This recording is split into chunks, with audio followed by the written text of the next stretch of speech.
এটা একটা হলো সন্ত্রাসী কার্যক্রম। কারণ হলো গত ৩০ তারিখে কেন্দ্রীয় নেতৃবৃন্দরা এসে আমাদের কাউন্সিলের মাধ্যমে প্রেসিডেন্ট, সেক্রেটারি, সাংগঠনিক সম্পাদক সহ অন্যান্য যে ইউনিটগুলা সেই কমিটি তারা দিয়ে গেছে। এরপরে তারা এইভাবে বারবারই উচ্ছৃঙ্খল ঘটনা ঘটেছে। ৪-৫ দিন আগেও তারা ৪-৫ জনকে মারধর করেছে।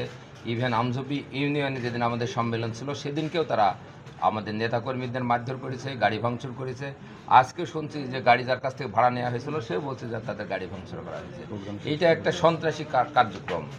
এটা মেনে নেওয়া যায় না। বিএনপি, তারেক রহমান স্বপ্নের যে বিএনপি, সেই বিএনপি এখন আমরা চাই, কিন্তু যারা বিএনপি বলে তারা কিন্তু এখন আর বিএনপি নেই, তারা এখন সন্ত্রাসী হয়ে গেছে।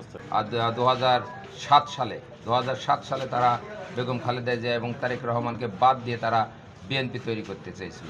এবং আমরা মেহেরপুরবাসী চাই যে কোনোভাবেই এই যারা বেগম খালেদা জিয়া এবং তারেক রহমানকে বাদ দিয়ে সংস্কার করে তারা দল তৈরি করতে চেয়েছিল, তারা কোনোভাবে মেহেরপুরে যাতে কোনোভাবে দল না করতে পারে, আমরা কেন্দ্রীয় নেতৃবৃন্দের সাথে ঠিক সেইভাবে কথা বলবো।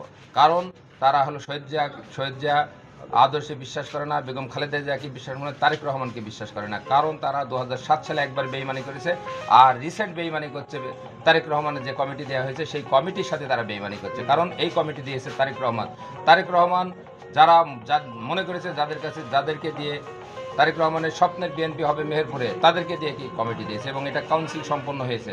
এখন এই অবস্থায় তারা ছোটোখাটো ঘটনা ঘটাচ্ছে, কারণ তারা সন্ত্রাসী কায়দায় আমঝুঁকিতে বিভিন্ন সময় বিভিন্ন রকম ঘটনা ঘটেছে। তারা চাঁদাবাজি করেছে বিভিন্ন প্রতিষ্ঠানের সাথে, বিভিন্ন এনজিওর সাথে তারা চাঁদাবাজি করেছে। এরকম বিভিন্ন রকম ঘটনা ঘটেছে এবং এর বিচার ইনশাল্লাহ মেহেরপুর মাটিতেই হবে। এটা পরিকল্পিত ঘটনা।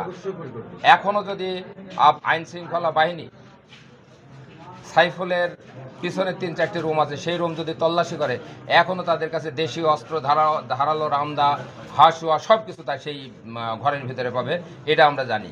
আমরা আইনশৃঙ্খলা বাহিনীর কাছে অবহিত করেছি, খুব দ্রুত তাদের যেসব পিছনে যে গোডাউন আছে সেই গোডাউনগুলো তল্লাশি করা হোক।